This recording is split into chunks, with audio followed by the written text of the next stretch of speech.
क्या खबर थी वो जगल को मुस्तफा के सामने,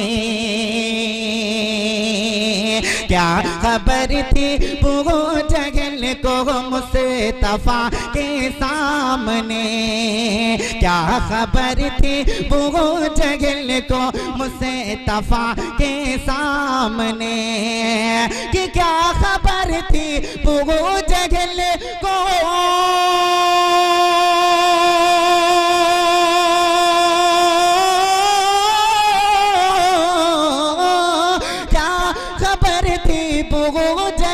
को मुस्तफा के सामने, बेजुबां कर भी खुद कलमा सुनाते जाएंगे। आइए दोस्तों, मंच पे उपस्थित माननीय श्री ज्ञानू सिंह पूर्व ब्लॉक प्रमुख तशरीफ रखते हैं। मैं आपको बताता चलूं, कोई जलसा हो, मुशायरा हो, कॉन्फ्रेंस हो, प्रोग्राम हो, किसी न किसी उलुल अज़्म साहिब फजल कमाल एक अजीम शख्सियत के ज़रिए सदारत हुआ करता है। आज का जानदार शानदार पुरबहार जलसे सीरतुन नबी वनातिया मुशायरा एक अजीम शख्सियत के ज़रिए सदारत हो रहा है। अजीमुल मर्तबत रफीउस शान मुफक्किर कौम मिल्लत हजरत मौलाना अब्दुल लतीफ साहब कासमी सूरत गंजवी दामत बरकात मुलालिया हैं। आइए दोस्तों, इस्तिकबाल करता हूँ सदर अली वकार का इस शेर के साथ कि खुदा के खौफ में डूबी इबादत अच्छी लगती है। अगर आपको भी अच्छी लगती है तो अपने दोनों हाथों को फजाओं में ले रहा कि बोले सुभान अल्लाह। पीछे के लोग भी अपने हाथों को उठा के बोले सुभान अल्लाह।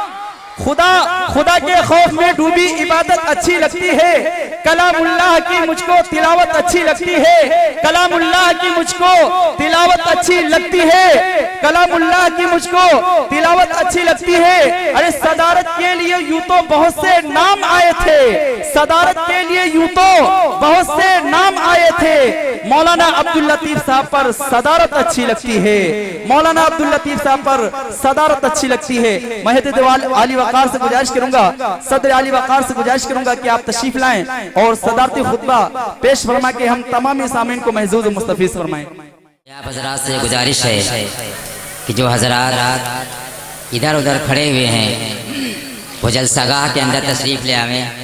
अगर पीछे कुर्सियों पर जगह नहीं है तो आगे फर्श बिछा हुआ है, आप हजरात स्टेज के करीब आकर अपनी जगह बना लें। जो हजरात पीछे खड़े हुए हैं अगर उन्हें जगह कुर्सियों पर नहीं मिल पा रही है तो स्टेज के सामने आगे जगह पड़ी हुई है, यहाँ फर्श बिछा हुआ है, आप हजरात तशरीफ ले आवें और आगे बैठें। अल्हम्दुलिल्लाह अल्हम्दुलिल्लाह नहमदुहु व नस्तईनुहु व नस्तगफिरुहु व नुमिनु बिही व नतवक्कलु अलैहि व नऊज़ु बिल्लाहि मिन शुरूरि अनफुसिना मिन सय्यिआति अमालिना मन यहदिहिल्लाहु फला मुज़िल्ल लहु व मन युज़लिल फला हादिय लहु व नशहदु अल्ला इलाहा इल्लल्लाह वहदहु ला शरीक लहु व नशहदु अन्न सय्यदना नबियना मौलाना मुहम्मदन अब्दुहु व रसूलुहु व बारक व सल्लम तस्लीमन कसीरन कसीरा। अम्मा बाद फ़अऊज़ु बिल्लाहि मिनश शैतानिर रजीम। बिस्मिल्लाहिर रहमानिर रहीम।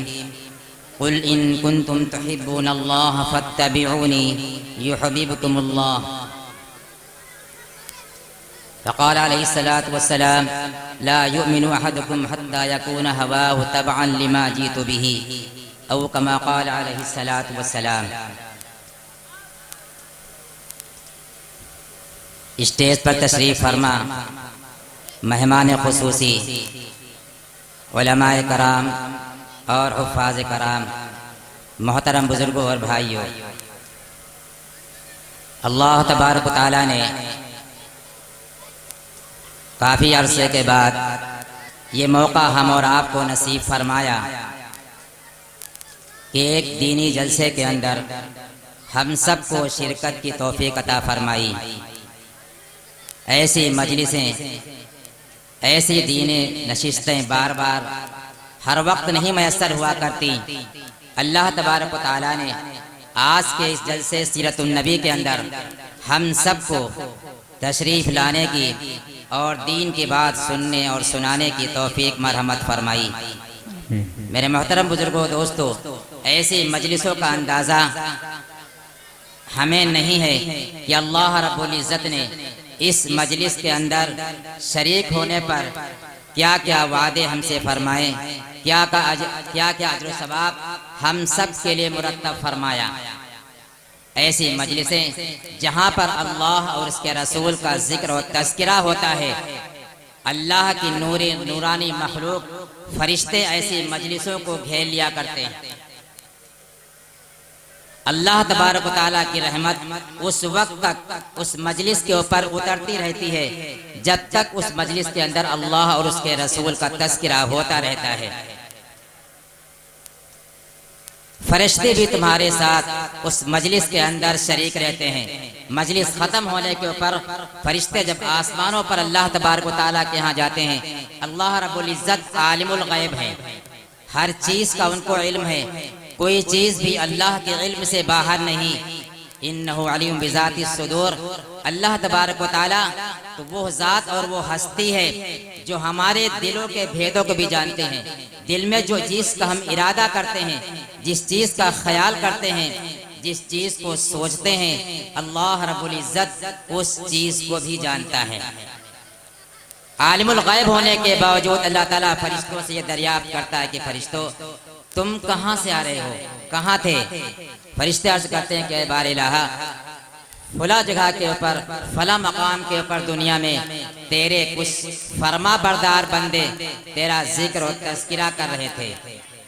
अल्लाह तबारक व तआला फरिश्तों से ये पूछते हैं कि उस मजलिस के अंदर उनके बैठने का मकसद क्या था, उनके दिल के अंदर इरादा क्या था, उस मजलिस में शरीक होकर वो क्या चाहते थे।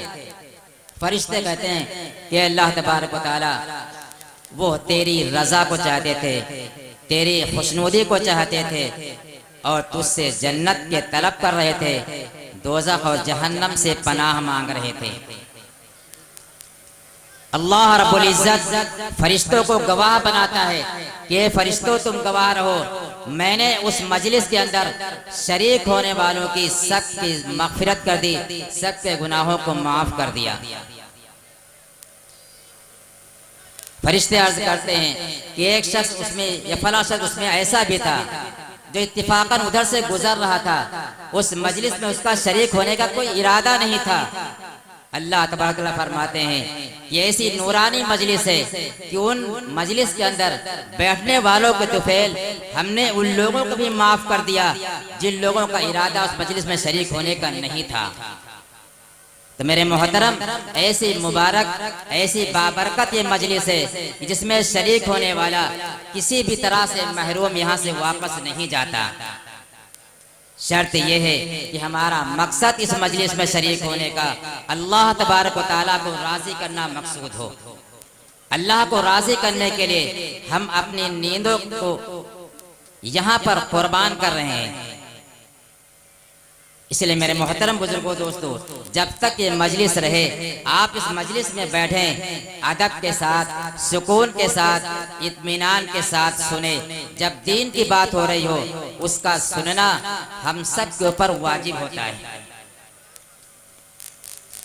मैंने आप हजरात के सामने कुरान पाक की एक आयत तिलावत फरमाई जिसमें अल्लाह तबारक व तआला अपने नबी जनाब मोहम्मद रसूलुल्लाह सल्लल्लाहु तआला अलैहि वसल्लम से ये मुखातब होकर फरमाते हैं, कुल ए मोहम्मद सल्लल्लाहु अलैहि वसल्लम, आप अपनी उम्मतों से ये कह दें कि अगर तुम अल्लाह तबारक व तआला से मोहब्बत करते हो, उसे चाहते हो,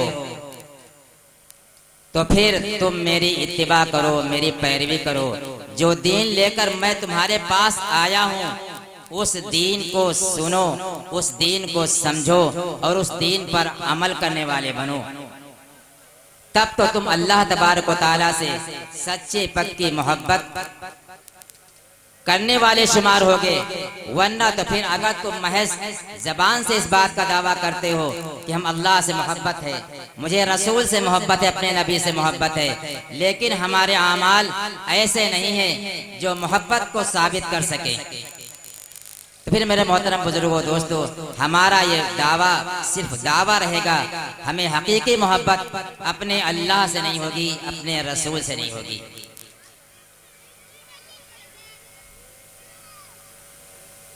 एक मरतबा सहाबे किराम रज़ी अल्लाह तआला अन्हुम अजमईन तशरीफ फरमा थे। हुज़ूर पाक अलैहिस्सलातु वस्सलाम ने वज़ू फरमाया।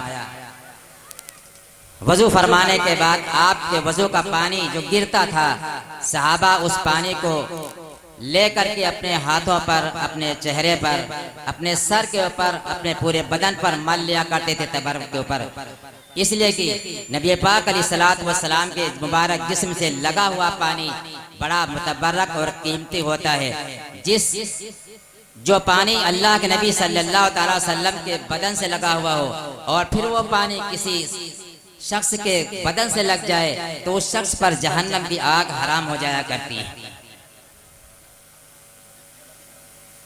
आपने पूछा कि मेरे सहाबा, इससे मकसद क्या है? आप मेरे वजू के पानी को लेकर के अपने चेहरों पर, अपने हाथों पर क्यों मलते हो? सहाबा ने अर्ज किया कि अल्लाह के नबी सल्लल्लाहु अलैहि वसल्लम, हमें आपसे मोहब्बत है। और वाकई सहाबा ही आपकी मोहब्बत के हकदार थे। सहाबा तो ऐसे थे कि जब अल्लाह ताला के रसूल सल्लल्लाहु अलैहि वसल्लम जब तक जियारत में नहीं हो जाती थी तब तक उन्हें चैन नहीं आता था। तो सहाबा ने फरमाया कि अल्लाह के नबी, हमें आपसे मोहब्बत है। इस इंतहाई मोहब्बत की वजह से हम आपके बचे हुए वजू के पानी को अपने चेहरे और बदन पर बरकत के तौर पर मलते हैं ताकि अल्लाह तबारक व तआला हमें जहन्नम की आग से बचा ले।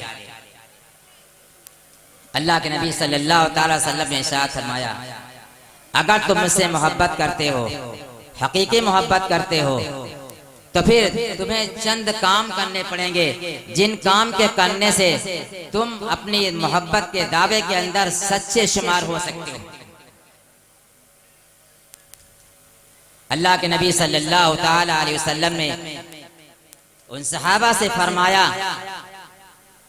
कि सबसे पहली बात तो यह है, शर्त यह है मोहब्बत की कि जब तुम बात करो तो सच बोलो, कभी झूठ न बोलो।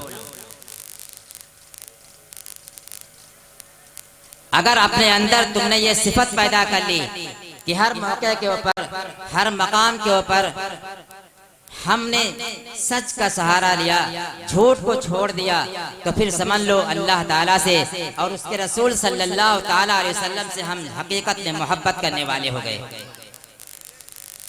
लेकिन मेरे मोहतरम बुजुर्गों दोस्तों, अपने गरीबान के अंदर आज हम मुंह डाल कर देखें और सोचें और गौर करें कि ये बुरी आदत, झूठ बोलने की आदत आज हमारे अंदर कितनी पाई जाती है।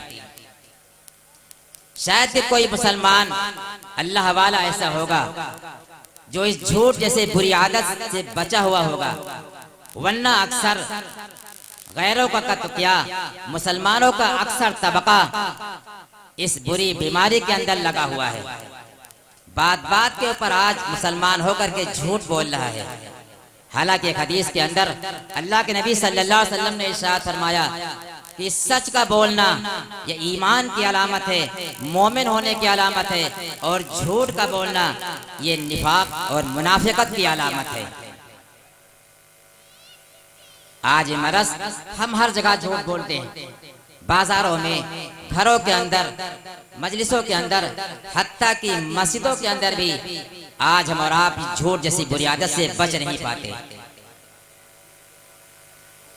और आजकल तो एक आला जो मोबाइल की शक्ल में हमारे आपके पास आ गया, एक ऐसा आला है कि जिससे इंसान अक्सर झूठ बोला करता है।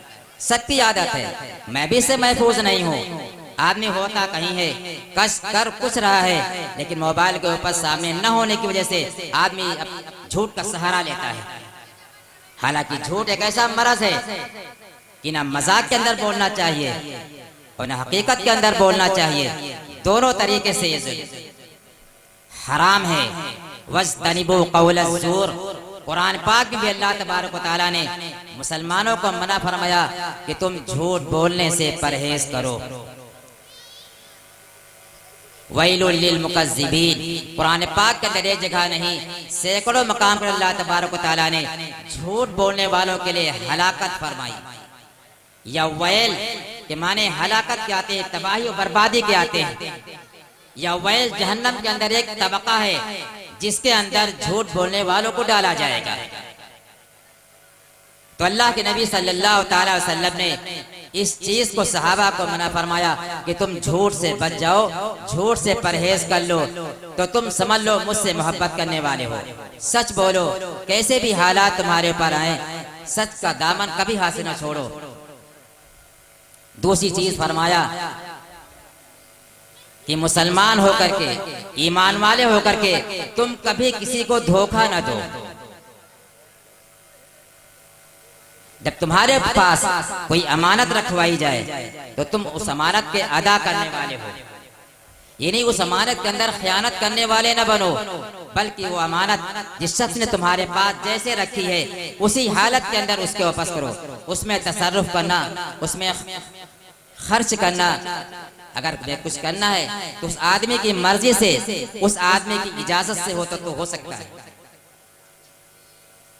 अल्लाह के नबी सल्लल्लाहु अलैहि वसल्लम ने एक हदीस में इरशाद फरमाया कि मुसलमान आदमी सारे गुनाह कर सकता है, तमाम गुनाह कर सकता है, लेकिन दो गुनाह मुसलमान होकर के नहीं कर सकता। एक तो मुसलमान होकर के आदमी झूठ नहीं बोल सकता, दूसरे मुसलमान होकर आदमी किसी को धोखा नहीं दे सकता। अब ये झूठ बोलना चाहे मुसलमान से हो या गैर मुस्लिम से हो, धोखा देना चाहे मुसलमान को हो या गैर मुस्लिम को हो, अल्लाह के नबी सल्लल्लाहु अलैहि वसल्लम ने सबको इस चीज से मना फरमाया। एक मतलब आप सल्लल्लाहु अलैहि वसल्लम बाजार में तशरीफ ले गए, एक शख्स गेहूं बेच रहा था। ऊपर उसने गेहूं के ढेर के ऊपर सूखे गेहूं डाल रखे थे, अंदर पानी से भीगे हुए गेहूं थे। आप सल्लल्लाहु अलैहि वसल्लम ने उस गेहूं के ढेर के अंदर अपना हाथ डाला। जब हाथ डाला तो अंदर से आप सल्लल्लाहु अलैहि वसल्लम ने नम गेहूं निकाले भीगे हुए। आप सल्लल्लाहु अलैहि वसल्लम ने उनसे पूछा कि भाई ये तुम क्या कर रहे हो, कि ऊपर तुमने सूखे गेहूं डाल रखे बेचने के लिए और उस ढेर के अंदर गीले गेहूं हैं। उन साहब ने कहा कि अल्लाह के नबी सल्लल्लाहु अलैहि वसल्लम, रात को मेरा माल आ रहा था, रास्ते में बारिश हो गई, मेरा गेहूं भीग गया था, इसलिए मैंने भीगे हुए गेहूं नीचे कर दिए और सूखे गेहूं ऊपर कर दिए ताकि मेरा गल्ला फरोख्त हो जाए, बिक जाए। आप सल्लल्लाहु अलैहि वसल्लम ने इरशाद फरमाया कि मन गश्शा, जिसने किसी मुसलमान को धोखा दिया, फलैसा मिन्ना, वो मुझसे नहीं है, वो मेरी उम्मत से नहीं है। अगर मेरा उम्मती होता तो ये धोखेबाजी न करता। आज मेरे मोहतरम बुजुर्गों, दोस्तों, हमारी कितनी आदत, हमारी खसलत बन चुकी है कि हम जरा जरा से हीले बहाने के ऊपर एक दूसरे के साथ धोखाधड़ी का मामला करते हैं। अल्लाह के नबी सल्लल्लाहु अलैहि वसल्लम ने ऐसे शख्स को जो किसी को धोखा दे रहा हो अपनी उम्मत से खारिज कर दिया, अपनी उम्मती होने से बाहर कर दिया। कितनी सख्त वईद अल्लाह और रसूल सल्लल्लाहु अलैहि वसल्लम ने इन दोनों आयतों के ऊपर फरमाई।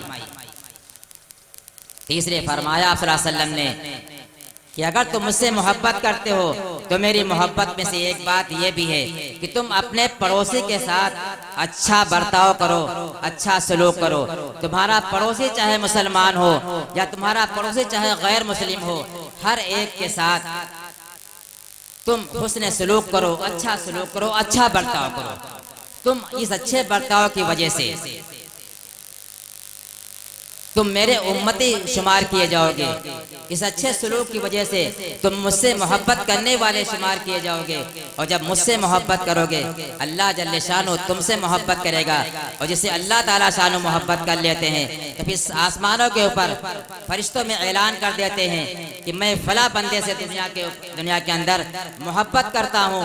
तुम सारे फरिश्ते उस इस्लाम मुस्लिम भाई से मोहब्बत करो। फिर वो बंदा जिसे अल्लाह मोहब्बत कर लेते हैं, वो बंदा अल्लाह का दुनिया के अंदर सबका चहीता बन जाता है।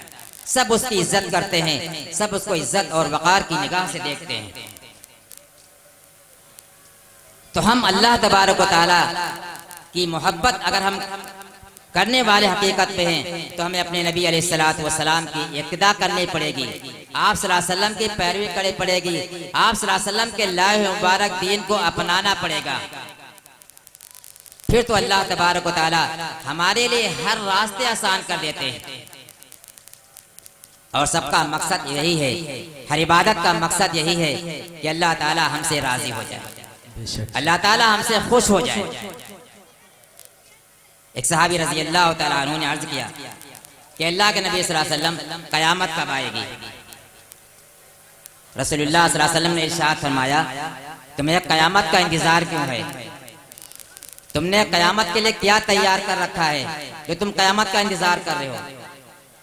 अर्ज किया कि अल्लाह के नबी सल्लल्लाहु अलैहि वसल्लम मैंने न तो ज्यादा नमाजें पढ़ी हैं, न मेरे पास सदकात का ज़ख़ीरा है, न मैंने बहुत ज्यादा रोजे रखे हैं और न बहुत सी नफली इबादतें की हैं। बस एक बात है कि मैं अल्लाह और उसके रसूल से मोहब्बत करता हूँ, बाकी इसके अलावा मेरे पास कोई खास अमाल नहीं है। अल्लाह के नबी सल्लल्लाहु अलैहि वसल्लम ने इरशाद फरमाया कि तो फिर तुम कयामत में उसी के साथ रहोगे जिसको तुमसे मोहब्बत है। अगर हमको भी अल्लाह के नबी से मोहब्बत है, हमको भी अगर अल्लाह से मोहब्बत है तो फिर हम अल्लाह की बातों को माने। अल्लाह ने जो हकाम कुरान पाक की शक्ल में हम सबको इनायत फरमाया है, अल्लाह के नबी सल्लल्लाहु अलैहि वसल्लम ने जो दीन हमें अहादीस के ज़ख़ीरे हम सबको मुहैया फरमाए हैं, हम इन दोनों चीज़ों के ऊपर अमल करने वाले बनेंगे तो फिर अल्लाह तबारक व तआला आपसे मोहब्बत करने वाला बनेगा। अल्लाह के नबी सल्लल्लाहु अलैहि वसल्लम ने खुद हज्जतुल वदा के मौके के ऊपर बड़ा तवील खुतबा दिया सहाबे किराम को। उसमें आखिर में इरशाद फरमाया कि तरक्तु फीकुम सकलैन, मैं तुम में दो चीज़ें भारी भरकम छोड़ करके जाता हूँ। एक तो कुरान पाक किताबुल्लाह, अल्लाह की किताब, और दूसरे अपना तरीका, अपनी सुन्नत। जब तक तुम लोग इन दोनों चीजों को मजबूती से पकड़े रहोगे, इन पर अमल करते रहोगे तो तुम कभी भी गुमराह नहीं हो सकते। कुरान पे अमल करने वाला, सीरत नबी को अपनाने वाला, सुन्नतों को सीने से लगाने वाला, सुन्नतों से मोहब्बत करने वाला शख्स कभी गुमराह नहीं हो सकता। आज बहुत से लोग ऐसे घूमते हैं, दावा करते हैं कि हम मानने वाले, हम बड़े पीर हैं, हम फला साहब हैं, लेकिन उनका एक तरीका भी सुन्नत के मुवाफिक नहीं होता। सारे आमाल उनके सुन्नत के खिलाफ होते हैं। ऐसा शख्स बुजुर्ग तो क्या, ऐसा शख्स बस शैतान ही हो सकता है। बुजुर्ग अगर होगा तो उसे सुन्नतों से मोहब्बत होगी, बुजुर्ग होगा तो अल्लाह के हकाम को पूरा करने वाला होगा। और फिर जब अल्लाह तबारक तआला को कि हकाम को पूरा करने वाला होगा तो उसके सारे काम अल्लाह और उसके रसूल की मर्जी के मुताबिक होंगे। आज हमें दावा है कि मैं अल्लाह से मोहब्बत, उसके नबी से मोहब्बत, लेकिन आमाल हमारे इन दोनों अल्लाह के हुक्म से, नबी के तरीके से बिल्कुल खाली। अगर हम सच्चे पक्के मुसलमान हैं तो हमें अल्लाह के नबी सल्लल्लाहु अलैहि वसल्लम की एक एक चीज से हमें मोहब्बत होनी चाहिए। हज़रत मौलाना रशीद अहमद गंगोही रहमतुल्लाह अलैह बहुत बड़े बुजुर्ग मुहद्दिस गुजरे हैं। एक मर्तबा उनका एक शागिर्द उनसे कहा कि हजरत मैं आपके लिए जूते बनवाना चाहता हूँ। आपने इशारा करना, ठीक है ले आओ। उस शख्स ने हज़रत मौलाना के लिए जूते बनवाए और जूते के अंदर जो पैताबा रखा हुआ था वो हरे रंग का था। जब देखा मौलाना तो रोने लगे। वो समझा कि शायद हजरत को जूते पसंद नहीं आए, इसलिए आप कोई गमज़दा हैं, आप गमगीन हैं। वो चला गया, उससे बेहतर जूते बनवा करके लाया। फिर हजरत ने देखा, आंखों में आंसू भर आए। फिर समझा कि शायद आप इससे नाराज हैं, आपको जूते पसंद नहीं। तीसरी मर्तबा फिर आया, वो उससे अच्छे जूते बनवा करके लेकर गया। फिर आप गमगीन हुए। उस शख्स ने पूछा कि हजरत क्या वजह है कि मैं आपके लिए जूते लेकर के आता हूँ, 3 बार आपके अच्छे से अच्छे जूते लेकर के आऊं, लेकिन तीनों मर्तबा आप गमज़दा हो गए, आपने कुछ फरमाया नहीं। मैं समझ कर कि शायद आपको पसंद नहीं है, इसलिए वापस ले गया। फरमाया कि बात ये नहीं है, बात यह है कि 3 मरतबा तुम जूते लेकर के आए, लेकिन तीनों मरतबा उस जूते का पहतावा हरे रंग का था, और मेरे नबी अलैहिस्सलातु वस्सलाम के गुंबद का रंग भी हरा है। रशीद अहमद को कैसे गवारा हो सकता है कि जिस ये गुंबद का रंग हरा हो, रशीद अहमद गंगोही उस रंग को अपने जूते के अंदर इस्तेमाल करे? ऐसा नहीं हो सकता।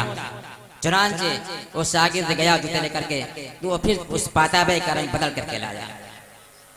इसलिए मेरे मोहतरम बुजुर्गों, दोस्तों, हमें अल्लाह से मोहब्बत, उसके नबी से मोहब्बत है, तो हमको इसको साबित भी करना पड़ेगा अपने आमाल से, अपने दिल से कि हाँ हमें वाकई अल्लाह के नबी से मोहब्बत है। वरना तो फिर एक रात के लिए पैसों का खर्च कर देना, पिंडाल का लगा देना, कुमकुमों का लगा देना, और ये समझ लें कि अल्लाह और उसके रसूल का हक अदा हो गया, ये हमारी गलत फहमी है।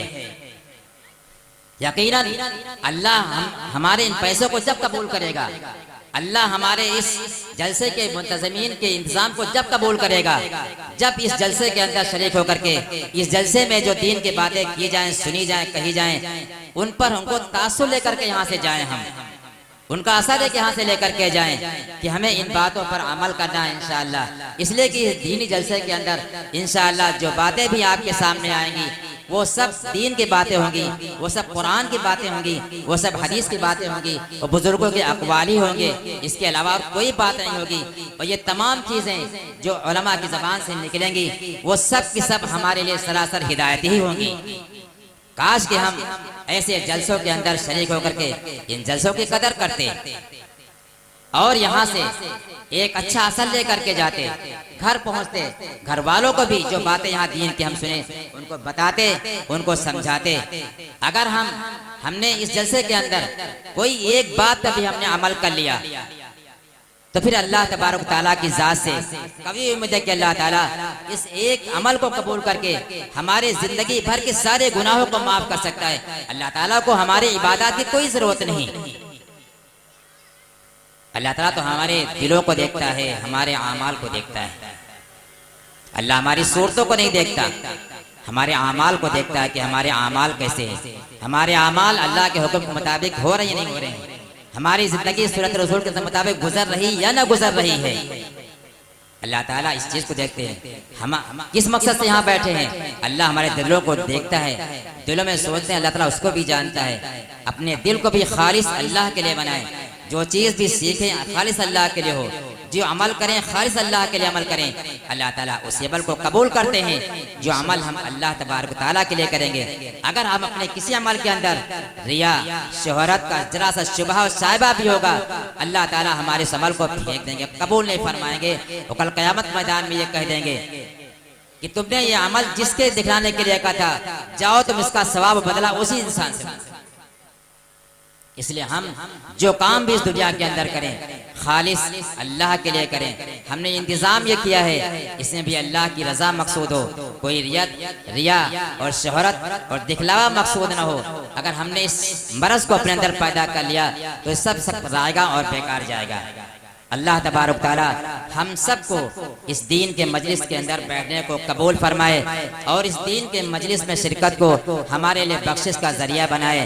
और इस जलसे के अंदर जो दीन की बातें कही जाएं या सुनी जाएं उन पर हम इस बात का इरादा ले करके उठें, इंशाअल्लाह हमें इन तमाम दीन की बातों के ऊपर अमल करना है।